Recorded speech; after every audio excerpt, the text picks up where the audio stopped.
Então eles vieram atrás do ouro e começaram a escavar tudo e procurar, e ficaram nessa função 40 chaves, que dá um período de 120 mil anos. É isso, Davi? Um pouquinho mais. Mais ou menos uns 140, 120 anos, eles ficaram ali, os astronautas, as equipes, as pequenas equipes que chegaram, ficaram ali minerando. E foi passando o tempo, e esses jovens que chegaram aqui foram ficando doentes. Por quê? O ciclo de Nibiru e da Terra são diferentes. Nibiru leva 3.600 anos para dar uma volta em torno do Sol, bem devagar. A Terra não, 365 dias. Passou um ano. Imagina, você vai para um planeta, você mora aqui na Terra, que tem uma órbita de 365 dias, e vai para um que tem 35 dias em volta do Sol. Como é que você ia se sentir? Mal. Outra, você ia envelhecer mais rápido. E isso estava acontecendo com eles. Afetou totalmente o metabolismo deles, eles não estavam aguentando. Eles vieram com ração de astronauta nas naves. Eles não, ainda, diz a Bíblia, ainda não existia o homem para lavrar o solo. Ainda não existia o homem para pastorear. Eles estavam aqui em umas condições bastante rústicas.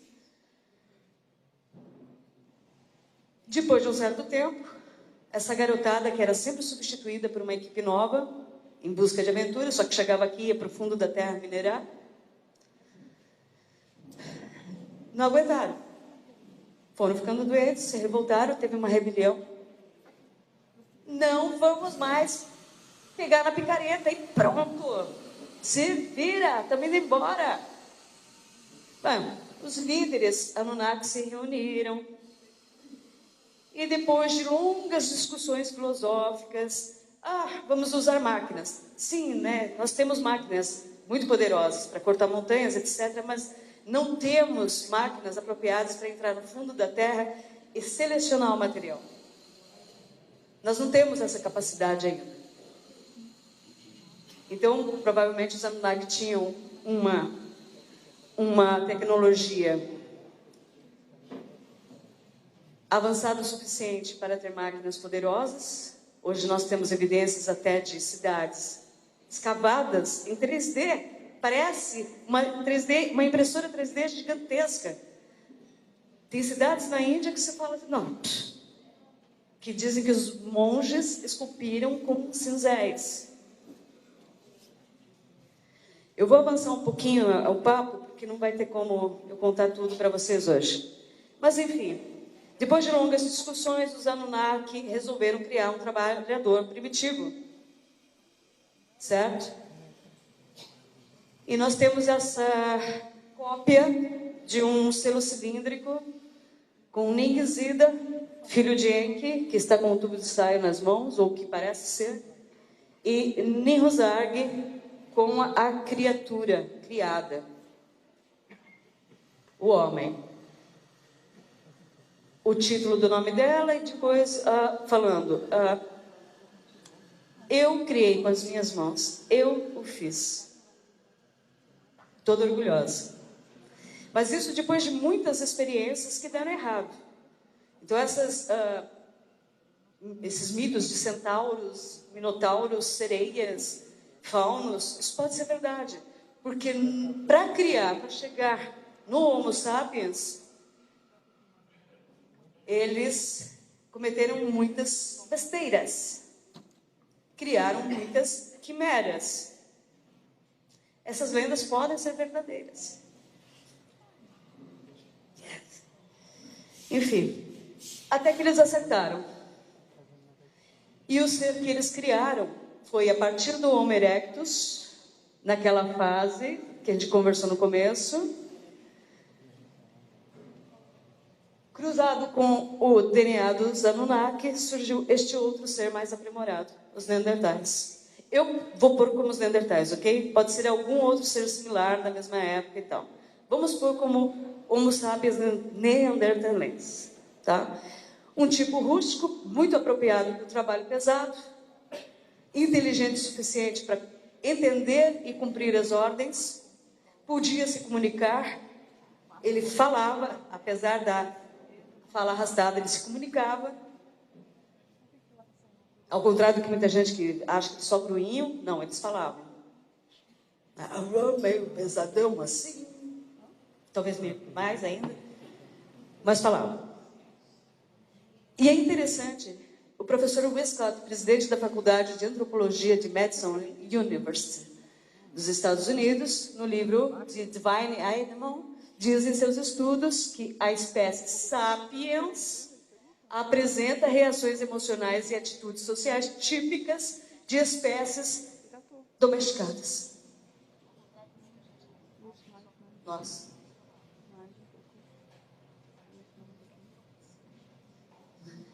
Muito bem. O autor da experiência genética é o deus sumério do conhecimento, Enki, que significa Senhor da Terra. Ou um outro nome, são vários epítetos, né? É aquele cuja casa é a água. Ele é a serpente do Éden, citada no Gênesis. Aquele que deu o fruto do conhecimento para Eva, que nada mais é do que uma experiência genética que possibilitou que Eva pudesse se reproduzir, porque esses seres criados em laboratório, por serem híbridos, assim como acontece no caso da mula, que é o cruzamento do burro com o cavalo, a mula é estéril. E esse primeiro casal e os clones deles, porque foram feitos vários clones a partir desse casal, para o trabalho, eles foram poupados, os primeiros foram poupados, foram criados como filhos. A outra turma, quando conseguia pegar na picareta, ia para baixo da terra. Cavar, cavar, cavar. Depois, no final do dia, iam dormir nas cavernas. Muito bem.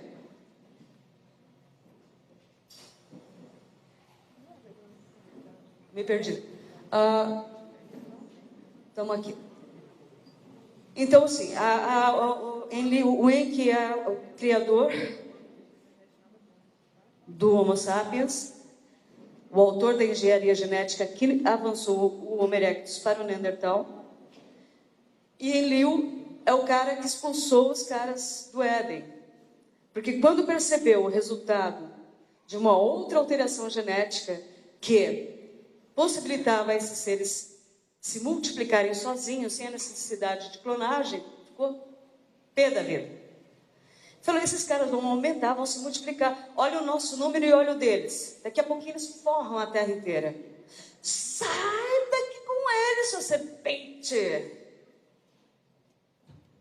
E expulsou eles do Jardim do Éden, que nada mais era do que um jardim botânico, onde eles cultivavam diversas espécies de plantas, etc. Então, bom, Enlil expulsou, e Enlil era o líder da missão, então ele tinha responsabilidade sobre isso, ele não queria que desse errado. Mandou embora mesmo.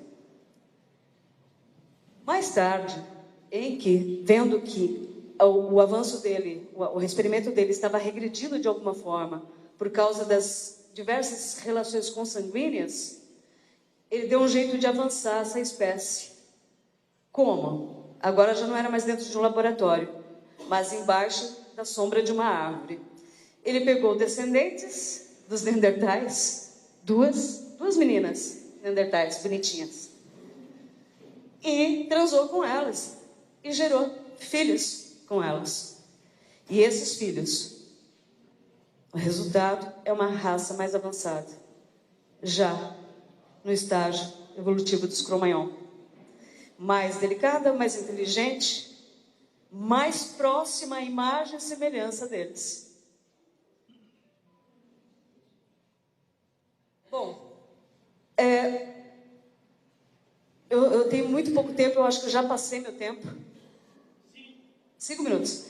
Então, estudos genéticos fizeram análises do DNA fóssil das mulheres neandertais e perceberam que o DNA mitocondrial, que é passado exclusivamente da mãe para o filho, de ambos os sexos, concluíram que nós compartilhamos 2,5% a 4% do DNA com os neandertais. Agora, fazendo análise a partir do cromossomo Y, os pesquisadores observaram que, aparentemente, o DNA deles não foi passado para os humanos modernos. Ué, por quê? Porque o Y é um Anunnaki. E depois veio o dilúvio, que não foi um castigo divino, mas que foi muito bem aproveitado por Enlil para tentar exterminar essa nova raça que nascia. Porque ele tinha medo das consequências, ele não queria que a gente se multiplicasse. E diversos outros problemas. Fora que os tais anjos caídos começaram a se relacionar com as mulheres da terra, acharam-nos bonitinhos e tal. E nada outro. Então, se multiplicaram e foram se multiplicando. Aí surgiu Noé. Do cruzamento dos Anunnaki com os Cro-Magnon, surgiu o homem moderno. Depois do dilúvio, a relação dos Anunnaki com a gente mudou bastante. Nós passamos de escravos, sim, nós fomos. Não nós, mas aquela primeira geração criada em laboratório, sim. Foi com esse objetivo, um trabalhador primitivo. Isso está na Bíblia. Deus pôs o homem no jardim para que dele cuidasse. Quem não entendeu ainda? Isso é óbvio. Bom, vamos lá. Então, depois do dilúvio, essa relação entre nós, seres do céu e seres da terra, mudou. E nós passamos de escravos a coadjuvantes na história do mundo. E veio a Suméria, e veio o Egito, e veio a China, e vieram todas essas civilizações, reinos caíram, reinos se levantaram, e aqui estamos nós, e tudo que nós somos hoje, somos o resultado do encontro com esses seres que do céu vieram, os Anunnaki. E em todas as culturas temos diversas representações deles.